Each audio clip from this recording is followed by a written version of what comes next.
O penúltimo verso da Bíblia profetiza o retorno de Jesus. De acordo com ele, em Apocalipse capítulo 22, versículo 20, Jesus diz que voltará em breve. Mas quando seria esse em breve? Nos últimos anos, vários homens afirmaram ser Cristo, ou seja, serem a segunda vinda de Cristo. E, no vídeo de hoje, você conhecerá 5 destes homens. Meu nome é Ramon Costa e é uma grande satisfação ter você aqui comigo. Antes de continuar, por favor, deixa seu like, se inscreve no canal e ativa o sininho. Você estará ajudando o canal a crescer e nos incentivando a continuar produzindo conteúdo cada vez melhor para você. Pesquisando pela internet, não é difícil encontrar pessoas que se dizem ser Jesus. No site Wikipedia, nos deparamos com uma lista de mais de 30 pessoas que dizem ser o Messias. Na versão em inglês, a lista é ainda maior.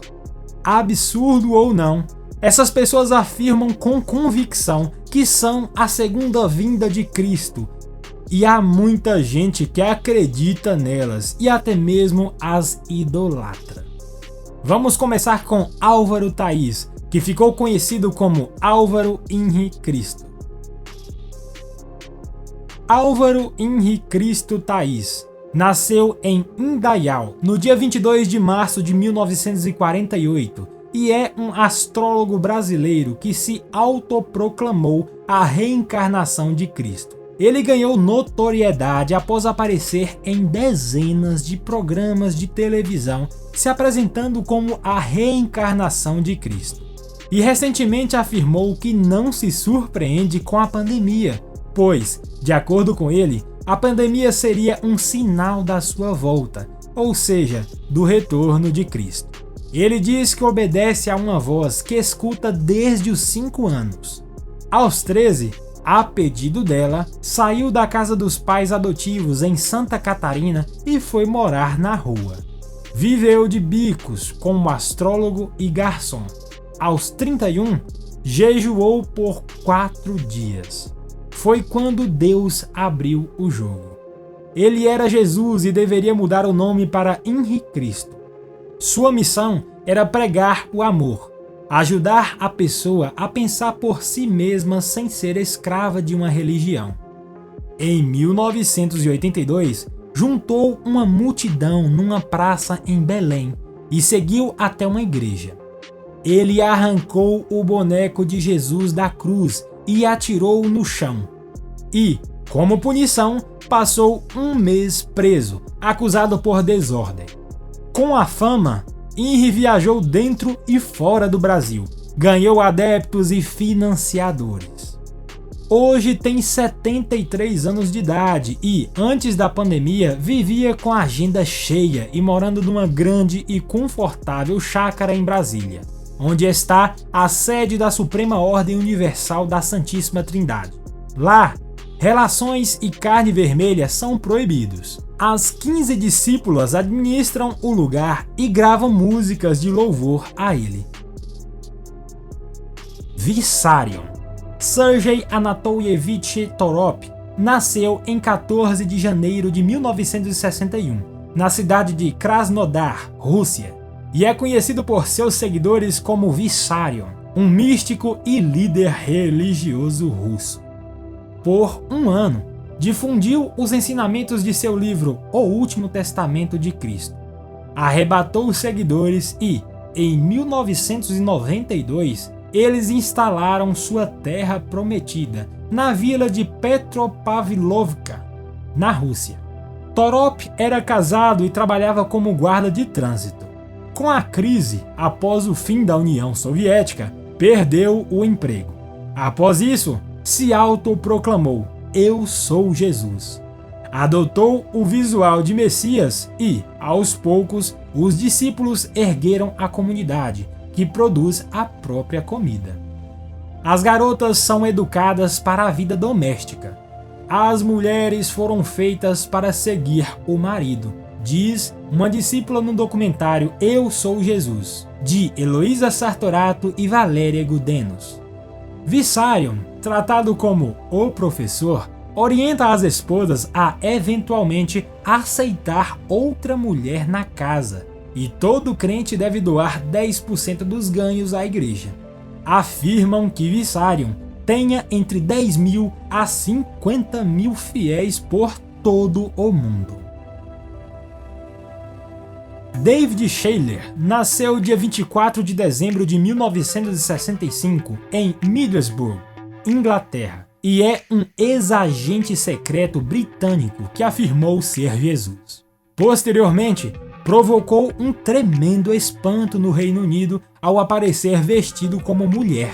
Para Anne Masham, ex-parceira de Shayler, ele deve ter passado por um esgotamento mental. David é um homem bom e honrado, mas ele teve um esgotamento grave, afirmou Anne. Amigos e familiares do ex-espião também acreditam que ele sofreu um esgotamento mental. Eles teriam notado que algo não estava bem com David Shayler, depois que ele disse que era o Messias. Em meu coração, eu sei que sou Cristo e estou aqui para salvar a humanidade, teria dito Shayler, que também declarou que o mundo acabaria em 2012. Wayne Bent, conhecido como Michael Traverser, entre seus seguidores, havia previsto o fim do mundo para 31 de outubro de 2007. Obviamente, não acertou. Sob o suposto comando de Deus, pediu que algumas discípulas tirassem a roupa e as tocou. Sob ordem da justiça, acabou na prisão.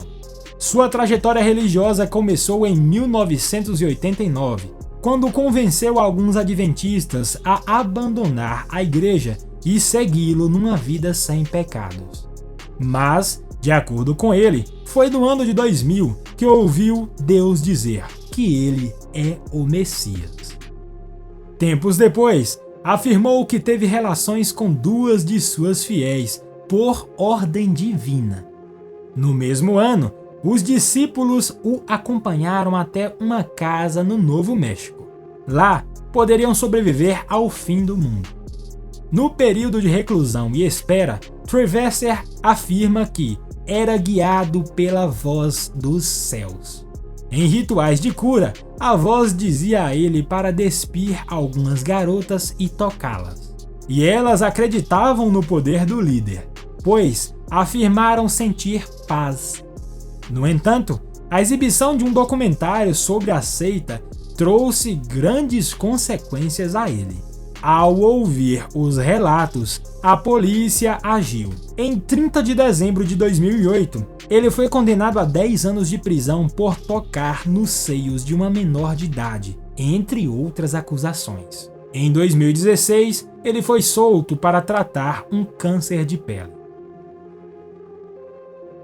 Apollo Keharon Kiboloy nasceu dia 25 de abril de 1950 e é um pastor e líder da Igreja Filipina do Filipinas. Ele afirmou ser o Filho nomeado de Deus, além de ser o dono do universo. Seus seguidores referem-se à comunidade como uma nação do reino. Eles afirmam terem 2 milhões de cidadãos do reino no exterior e 4 milhões nas Filipinas, totalizando cerca de 6 milhões de fiéis. Nos dias de semana, os membros realizam sessões bíblicas e serviços de oração. Aos domingos, uma adoração global é realizada na catedral no distrito de Burhagin. Kiloboy alegou possuir poderes divinos, alegando ter impedido os terremotos de Cotabato de 2019 sob seu comando, e disse que o público deveria agradecê-lo pelo ato. Ele disse publicamente que não fez o mesmo para impedir o ataque violento do tufão Kamuri em resposta aos que o criticaram como forma de punição. Gostou do vídeo de hoje? Deixe sua opinião ou mensagem nos comentários. Obrigado por estar conosco. Até logo!